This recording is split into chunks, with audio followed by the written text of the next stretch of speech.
open for conversations with new people. Because you'll never be in a room with as many different nationalities as you are today.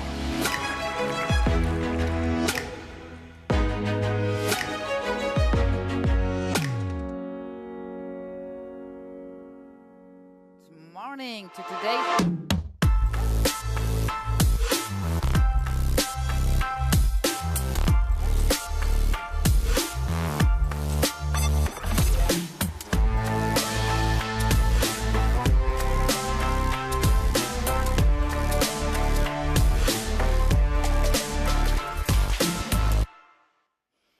And again, good morning to today's Euroscola session, live from the hemicycle of the European Parliament.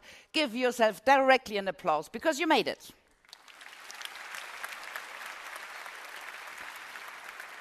Welcome, of course, also to the teachers that work so hard to make it possible to come here today. So I think they deserve also your applause.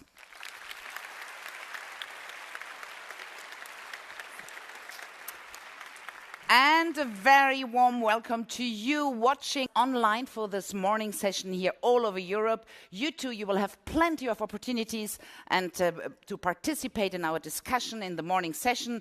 I am Annette Gerlach. I'm absolutely delighted to moderate this event together with my delightful colleague Sven Seckert. Hello and good morning, everybody. And thank you, Annette. The pleasure is all mine. Together, we are addressing you today on behalf of the European Parliament. Dear students and teachers, on this very special day, you will have the chance to discover this house of debate by exchanging your ideas and discussing the topics you are interested in with our exciting guests and also with each other. Absolutely, and as you may have seen in the video, the Euroscola program is celebrating his 35th anniversary this year. For 35 years, Euroscola has been helping you to better understand Europe and to participate and not to be shy, as the guy in the video. I'm really waiting for your participation through all the day today with all what's happened. An anniversary is a time to celebrate achievements. Today, we would like to congratulate all the students and teachers who have had the chance to experience this unique opportunity here in Strasbourg over the past 35 years. We also congratulate all the teams at the European Parliament who have contributed from the very beginning to making this program a success. I invite you to join us in applauding them. Yes. Applause is always good. Makes us waking up. Our key speaker today will be Andrei Kovachev, Quaestor of the European Parliament. You will learn a little bit later what's the work of a Quaestor. He is looking forward to discussing with you everything you always wanted to know about the European Parliament and its function, and this will be in a little while. And afterwards, you will discuss the crucial topic of today, for which you have already prepared yourself: protecting democracy and fundamental rights in Europe. For that, we have invited Antonio Caiola.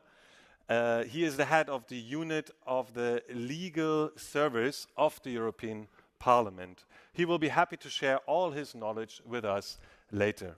Annette and I will be switching languages throughout the discussion.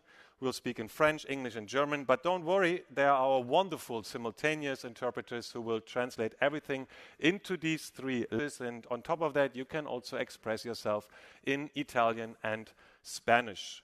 Please use the headphones on your desk right in front of you if you need interpretation. And just let's try this immediately.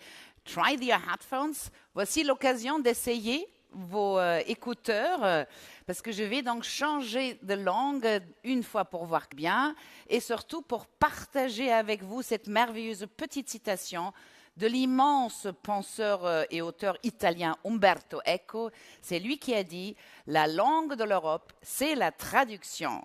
Et c'est pour nous l'occasion de faire un big round of applause pour nos interprètes qui vont faire, qui rendent nos discussions possibles. Yes! C'est normal, j'ai bien entendu le petit délai entre la traduction et ma demande d'applaudissement. Ça veut dire ça marche. The Euroscola program is a flagship initiative for youth, you got this, and it's a priority for the European Parliament and its presidency especially. And now I give the floor to the President of the European Parliament, Roberta Metsola. Dear students, welcome to the European Parliament. It is always a pleasure to welcome the next generation of Europeans to the House of European Democracy. Today you will discover how our institution works and step into the shoes of an elected representative to create your own legislation. It is an opportunity to share ideas, to debate the continent. Because Europe isn't just stars on a flag or an area on a map. It's a community of shared experiences, values and cultures that bring us together and help us to overcome the common challenges that we face. As the world around us becomes more uncertain, now more than ever, we need to strengthen and build on that hard-won foundation of European unity, building a better, safer and fairer home for Europeans, everything you, because democracy works best when we work together, every generation, every community, every person. So I hope you join our 720 members from 27 countries in shaping the future you want to see, and tomorrow, when I hope you take Europe home with you and put democracy into action in your own community. Good luck, have fun, and I can't wait to see the resolutions that you come up with. Thank you very much for this welcoming message, dear President of the European Parliament, Roberta Metsola. Today, about 1,200 participants in the hemicycle and in front of their screens from online. You are from 22 different EU member states, and we also have 3 schools who are connected through Interactio Online from the UK. A warm welcome to all of you.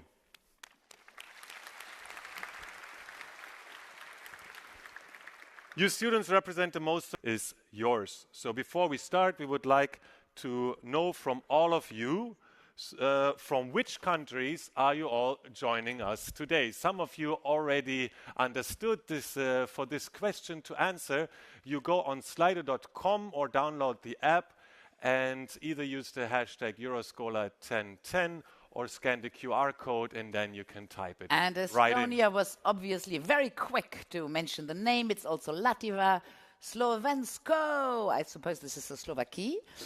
It's wonderful.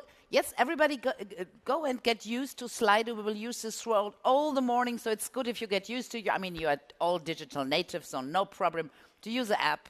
Yeah. And yes, the Netherlands also present today. Sweden, I love it. And wonderful. As the young person said in the video at the beginning, I think never again you will be in a room with so many nationalities, because this is Europe. Truly. United in our diversity, this is exactly what we are. Also, schools who are joining us from online, you can do the same exercise with Absolutely. Us. The online schools, please participate also via Slido. Look at all these countries and all this mentioned. Isn't this wonderful? Cyprus is here. Of Romania course, Germany well somewhere. Did I see Germany? Course. Did you see Germany? Germany, yes, of course. Malta with heart and Malta without heart. Very nice. Sweden with a smiley, Sweden with a heart. Tilburg. I'm not really sure what Tilburg is. Is this a country, Tilburg? Not that I know. It's a city. Maybe a city in a country. We will learn this there. I think. Or Swedish. Maybe we take a little time to get 1 or 2. Thank you very much. We will close Slido right now. We already had 510 participants here on Slido. Wonderful. Yes, Super. You're very active this morning. Bravo. More than 500. And let's take just a moment so 1 or 2 of you can share how they made the trip here to Strasbourg and from where they are coming. Who will start with this? Who is the less shy person in this hemicycle to raise their hand and to tell us how they came today to Strasbourg? You just touched your hair, right? This was not an arm. No, I didn't. Would you like to share with us? 608? So the rule is always the same. I say the number of your seat. You get up and the mic will get on all by its own. Will you try to share with us? Yes, you had the bad luck to touch. Number 608, where do you come from? I'm coming from Greece. And how was your travel to Strasbourg? It was very nice. Everyone was very helpful. It was fast. It was easy. It was practical. It was very nice. And no delay. So you didn't took the German train well, I think. No, we came. Because we have some problems right now with being late in Germany for train riding. For a while, it was the case, right? Wonderful. Kalimera. Kalimera, exactly. Applause to you, the first one to speak. Bravo. From the student side. Takes a lot of courage to speak up here. Wonderful. Thank you so much. We had someone else on 474, I saw. 474? Up next, 474. There you go. Your mic is on. Please present yourself. So our delegation came from the sunny country of Malta, a very small country in Europe, as far as you know. And we came actually to see some of the Strasbourg sites. And we came from Malta, first by plane, then we used a bus from Frankfurt.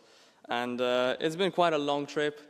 It's been enjoyable so far. It's been a great experience to be all around Strasbourg, to see the cathedral, of course. Of course. I personally loved it. I think fellow delegates also loved it. And the best I hope is it's going yet to be to a great come. session. And so this is the best time of the whole trip. Bravo. Wonderful. Thank you very much. And we will also hear from number 6, seat number 6, before we go on. It's Joel. I'm from Sweden. We flew here to Frankfurt, and then we took the train. Oh, no, we took the bus, sorry. Better. Yeah. Better and, choice right now in German times. So, yeah, it was a nice trip. Wonderful. And you arrived yesterday? No, Wednesday. Oh, you also met Yeah, already some and sightseeing here. We've had a nice trip and just went around the city. And Wonderful. Strasbourg is a picturesque and wonderful city, and of course, the European Parliament. Thank you very much. You also will get an applause. And I think now it's time to welcome our questor of the European Parliament. A quite big honor for us that he will be with us today. And we will first meet him with a little video, top video. We start with the report by Mr. Andrei Kovachev, and it is adopted. We need indeed to do our homework in all of our member states and to convince our citizens that the enlargement is the right way to go.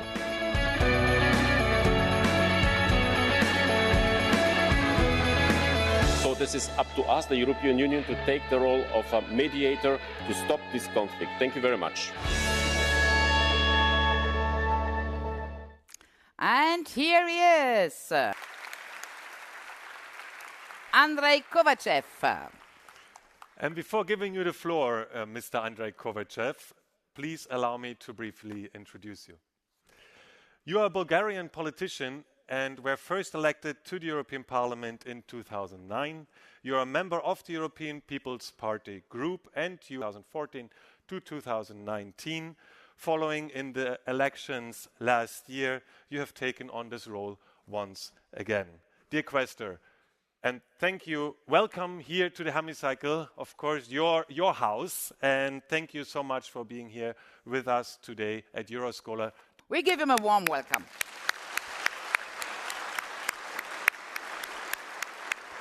Thank you so much to be with us. Fantastic.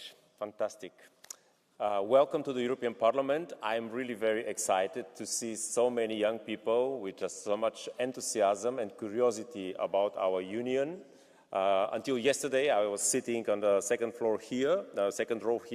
You are in the shoes of elected representatives. This is great because you are the future. I mean, this is from our point of view, the young people of Europe are the future of our continent. You will shape our continent, and we will try, the generation which are more older than you, to prepare the best for you. I came to the European Parliament in 1999 as a trainee, and I never imagined that 10 years later I will be elected from my country, which become member of Bulgaria, to sit on the place where I come here in this building in Brussels and in Strasbourg, and for me was, wow, my country, I would love to see my country also member of the European Union. This is why I would like to welcome also all of the colleagues and young people from the candidate countries and to wish them that they become their country as soon as possible member of our free and democratic union, and also the young people from the United Kingdom, which we regret so much that they are not anymore. Hopefully in future they could be some changes, and we need to cooperate in all fields. Well, I'm very curious also from your side to hear what do you think Europe should do on various fields. There's no topic of today's meeting. 3 questions from your side. I will try to do my best to answer in the best way these questions. You know, in the introduction was done, I'm a member of the European People's Party, the biggest group in the European, biggest political group in the European Parliament, and we are a center-right movement of many political parties in the member states, from all member states. Again, I'm very happy to see so many people. Thank you to the organizer, to Euroscola, to all of you that you find a way to Strasbourg today to meet and to be one day in the shoes of elected member of the European Parliament. Thank you very much. Thank you very much for your introduction. I am sure you would like to know what the questor's work is in the European Parliament, and you will have very soon questions. Let me just give you some info that you can write your questions on Slido. They will appear here, and you can like also the questions asked by the other students, and so we will read them here. Of course, you can get directly into dialogue with our questor, and of course, there's a possibility for everybody watching us online to just work to Interactio, to raise your hand on Interactio, and our technical team will put you up on the screen, and you can also ask your questions directly to Mr. Kovacev. So, without further ado, who would like to start? And I think it's here in the room. Who would like to ask a first question? Wonderful, courageous number 518. So please stand up, always the same procedure. Okay. Mic goes on by itself, introduce yourself and ask your question. Okay, thank you for the floor. Ask, what is the main focus for the European Parliament right now? Wonderful. Just before I give you the answer, please, what would be nice to say, I am Sabina from Greece, and I have this question. I am Ella from Estonia. Could have been Greece. Thank you very much for your question. And just the last point, you understood this part of question here is for all questions you always wanted to know. The democratic and fundamental right parts is with our second speaker. You can also ask this question, but here everything is allowed. And I stop to speak immediately and give the floor back to you. Thanks a lot. There are many things, but the main is security and competitiveness of our economy. We are in a very difficult geopolitical. United we stand is a very important two words which we need to keep if we like to be secured, if we like that our economy is growing and places for the young generation here in Europe, then we need to act now and to make trade deals with all over the world to secure the places here for our citizens. So this is, from my side, the two main aspects, security and competitiveness of our economy. For sure, this includes everything else, artificial intelligence, digital education. Thank you very much, Mr. Kovacev. Yes, you can always applaud, of course. There's never too much applause. Wonderful. And we already have our online which wants to ask a question. It's from Constanta, the school from Romania, Coligul Național Pedagogic Constantin Bratescu. Probably I made a couple of mistakes. Wonderful, here they are. Yes, welcome to the hemicycle. You're right here on the screen already with us. Please introduce yourself and ask your question. The floor is yours. Little problem with the sound. Please check again. Technical problem. Yes, we don't have a sound yet. Is this your... No, we can't hear you right now, unfortunately. Okay, Sorry. maybe we test the sound, and in the meantime, we take another question. We will take... Hemicycle. We come back to you. Don't worry, Romania. We come back to you with another question here. So... Now we hear you. Please try again to ask your question. Can you hear me? Yes, we can hear you. Wonderful. Please. Yes. Just a moment, you get some applause. Yes. What measures will you take to combat misinformation in European Union democratic processes? Very good. Disinformation. Right. Thank you very much for your question. Oh, this is a very important question because we are in the hands of business algorithms of very big platforms like the US platforms. I know social media, and I'm sure all of you are very well devices with different social media. You know that the companies who provide these platforms, they have algorithms. And these algorithms are their business secrets, business model, but they are mainly engagement-based, and they are mainly emotional-based. That means emotions are not always fact-checked the content, and we are driven by these emotions, but we don't know if this content which was created and pushed with a huge visibility with the platforms is based on facts, or is a manipulation, or it's propaganda from third countries who would like to change the electoral behavior of our citizens. And here is coming the politics and saying, okay, this is a free market from one side, from the other side we need to protect our citizens from disinformation, fake news, manipulation, which is done very professional from third countries. I mean, we cannot hide mostly Russian and pro-Russian bots who like to change the perception of the citizens to have their candidates which they consider as better for them to be more elected. This is a very, very difficult balance between keeping the freedom of expression, the media freedom, and from other side to regulate the huge now global and in our case European Union digital market. This is why we was brave enough 2 years ago as a first legislator worldwide to have the DSA and DMA, Digital Single Act and Digital Market Act. There are two pieces of legislation which for the first time a legislator in the world made to try to moderate the global flow of information.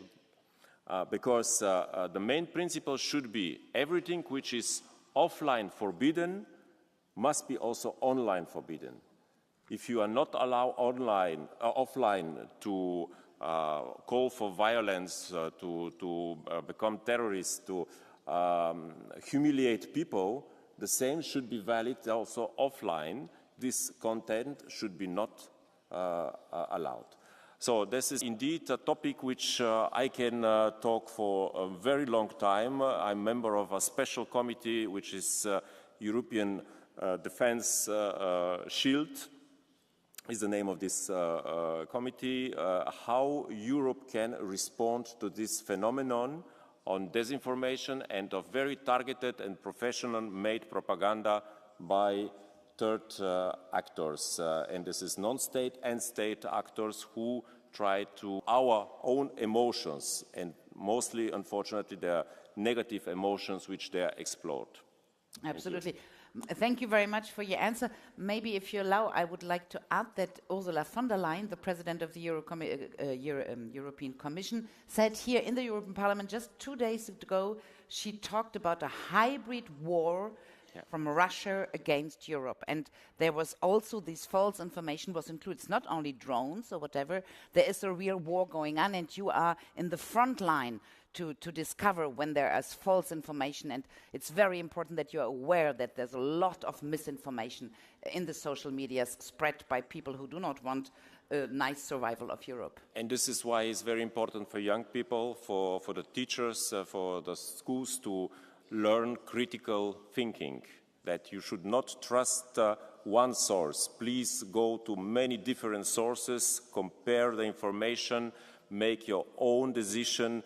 don't trust almost nobody, don't trust even me, don't trust nobody. You need to go and to look about the content which you hear, because artificial intelligence, you know that they can be created videos and all kinds of materials which looks extremely true, but finally is made to change your mind and your behavior.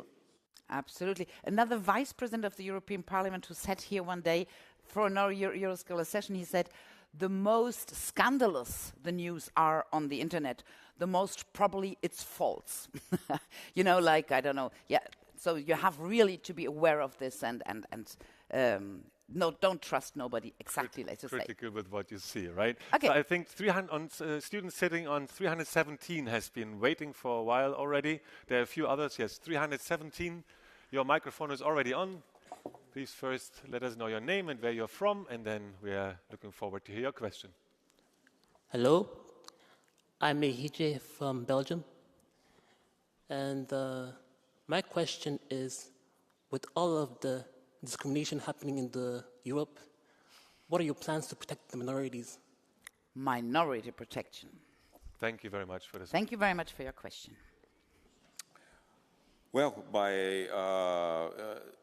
first of all, Europe is based on freedom and on human rights are universal value, and European Union is proud that we are protecting the human rights. This is why European Union is so attractive for so many millions of people worldwide, and we welcome many people to come to European Union and to contribute to our society. For sure, we do not welcome people who have other intention in our union, which are disturbing or using the freedom of movement for organizing criminal gangs. This is why very soon we are going to debate about the so-called return directive of people who we are not willing to stay in the European Union. They need to leave. And we should be very also firm on this. But on your question, for sure, we are fighting for against any kind of discrimination, and this is basic for all member states in the Union. Thank you. Okay, thank you for your answer, Mr. Kovacev. We have another school on with a question from Kufstein, Austria. Let's see if we can connect it. Yes, there you are. You're on screen. Please ask your question. My name is Alma Frenko, and we're from the ISK Tyrol, Austria. And our question to you is, how can the European Union make sure that freedom of speech stays a fundamental right, especially in times of violence in the political sector? Okay, freedom of speech in a violent political time, if I got it well. Well, this is the same question which we discussed. This is something which is moving many of you, and not only young people, but all of us, because freedom of speech is a basic of a democracy.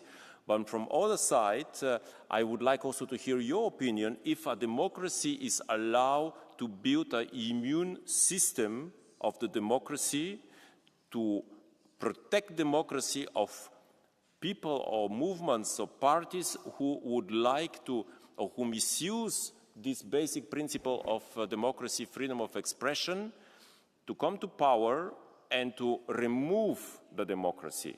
And you know very well that Adolf Hitler came to power on so-called democratic elections in the Weimar Republic. We should not have our immune system against those players who would like to misuse the democratic principles, and if hopefully never came to power, that there will be no democracy for nobody any more. It's very difficult. This is why I told you before there is a special committee in the European Parliament, how and how much we can do regulation. And you know now with the Trump administration, United Nations, they don't like at all any kind of regulations on the free market, that the free market should state. should we leave the free market of self-regulation to have no one regulation, or should we go to the direction maybe of Australia or for others that they even forbid to young people to have access to social media until certain age? But I will be curious to hear also your opinion on this, because for us it's very important to understand how we can survive in this jungle of information which is spread now for seconds all over the planet. And the humanity is going together with disinformation and fake campaign for the whole history. You know which one was one of the successful disinformation campaign in the history of the humanity, one of the first very successful one? Do you remember from history lessons? The Trojan horse. How was that was a fake disinformation campaign to invade the city of Troya. But it was a very local one. Now the disinformation campaigns are not only related to one city, they are global one, or they are country one, they are European Union wide. And this is why it's very, very dangerous, and we need to find the way protecting basic basic democratic principles like freedom of expression and protecting democracy as well. You're so right. False news and misinformation always existed in humanity. It's just with the technical possibility, it's spread much widely around.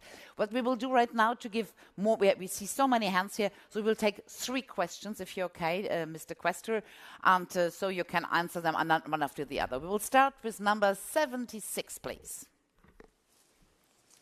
Hello, everyone. My name is Sander, and I am coming from the Baltics, the country of Estonia. And I have one question. Since we are talking about the fundamental rights of Europe, then what do you think are the 3 biggest dangers towards democracy, and what could we do to prevent these? Very good. 3 risks you would like to hear. You pick the next one, please, Sven. Big question. 516. Yes, thank you. And I have a question that do you think that the European Union could be fully digitalized like Estonian government is as of right now? Oh yeah, the country is the most digitalized is yours. Very interesting question, what you think about that. And we will take the 3rd question will be for number 60, please. Is this working? Yes. I am Johanna, also from Estonia. And only Estonian in the parliament today. And my question is that how is the EU currently regulating AI on the job market, and what more questions? Up to the floor is yours, Mr. Quester. Well, more or less, they are in the same bubble about democracy and the digitalization. The 3 biggest threats, I mean, this is for sure the security and what is coming from the east, how we can do not allow to dare Mr. Putin and his people. That's one of the, and they understand only force, only with very clear force, well prepared with defense capacity, so that they do not dare to do this. The other threat is exactly also with the digitalization and with the whole discussion what we have, that not only Panzer and missiles, but the hybrid war means with the business algorithms, with the troll factories or troll farms, to invade the brain and the heart of the citizens of the European Union, that they do not support anymore the traditional, I will say, democratic values and parties who represent the democracy, but they go for alternatives. And I'm not going to refer to political parties with the same name, but to alternatives for each country and alternative of democracy from the humanity experience not very well for the people. On the Estonian case, we studied so long time in my country, the Estonian case, for example, on distant electoral proceeding. And we are not there. I think it's in the idealistic case, yes, but there are so many threats, like how we can be sure that if we do for electoral distance elections, like you can, or presidential or parliamentary elections from your telephone, and you select the candidate who you like from your telephone, and you at home or on a beach in Spain or whatever, that somebody is not then correcting this vote and manipulating it. It's a lot of still unclarity, but you're right. We need to try to become more digital, to fulfill the digital single market, which is something the aim of the majority of this parliament.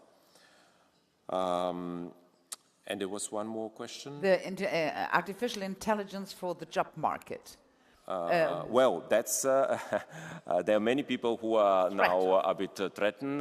Do the artificial intelligence will replace me? And now journalist or writer of books of any kind of content, we now don't know exactly if this is done with ChatGPT or with another speaking app.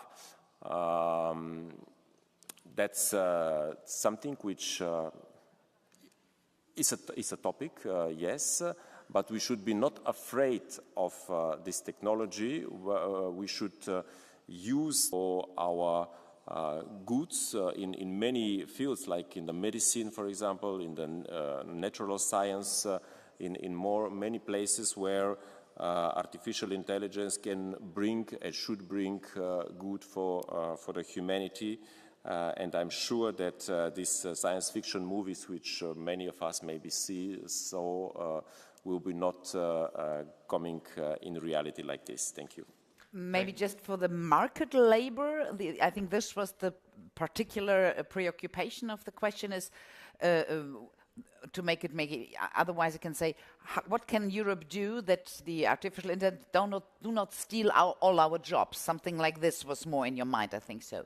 Is there something Europe can do? First of all, we need to see we are still in the baby shoes of this technology. In the next years, we will come and the legislation is coming a bit later. And if we see that this is a trend, then we will come, and you will come as a future member of the national parliaments, European parliaments, local councils, with solutions. We count on you. Wonderful. So a reactive way of watching this. I understand very well. Let's go for the next question. Yes, before we go to another school from Austria, Gensendorf, let's take two more questions from the hemicycle to first. Wrap it up in 3. I would like to take the students seated on 609. Hello, my name is Iliana and I'm from Greece. How can Europe help women to have equality on their workplace? Very good questions. And we also take 247 before your arm falls down. Hello, my name is João. I came from Portugal. I would like to know, how does the European Parliament assess compliance with international involved in the conflict in Gaza, especially regarding the protection of civilians? Very crucial topic, and with good news in these days. Mr. Quester, please. And before we maybe take the third question from online, we had. You want the third one online? Let's add the third one from online. Go, Sven. I'm sorry. The 3. There's a third one. Is that okay with you? Okay, wonderful. Thank you. So there you are. Welcome to the hemicycle to Gensendorf, the BHAS. Gensendorf. Also in Austria, I think so. Floor is yours. Yes, Austria. Little sound problem. Tuck, tuck, tuck. I don't know if it's your computer or us. Still not. Please try again. Look if it is your cable or on our side. Yes? Okay. Okay. Welche weiteren Maßnahmen gibt es? Just go a little bit back. Gibt es schon heute Don't move. Stop to move. I can't read otherwise. A little bit back, please. Wonderful experiment. A little bit back. Stop. A little bit slow. A little bit nearer. A little bit nearer. Nearer, nearer, nearer, nearer. No. higher. No, I can't read it. Okay, we will try again with sound later, Stop, and maybe we just go don't ahead move. with these two questions. Welche Maßnahmen Ja, gibt es you schon can do it, heute, um präventiv das Problem der älteren Bevölkerung angesichts der Pensionierungszahlungen zu bekämpfen? Okay, it's a generational problem. What Europe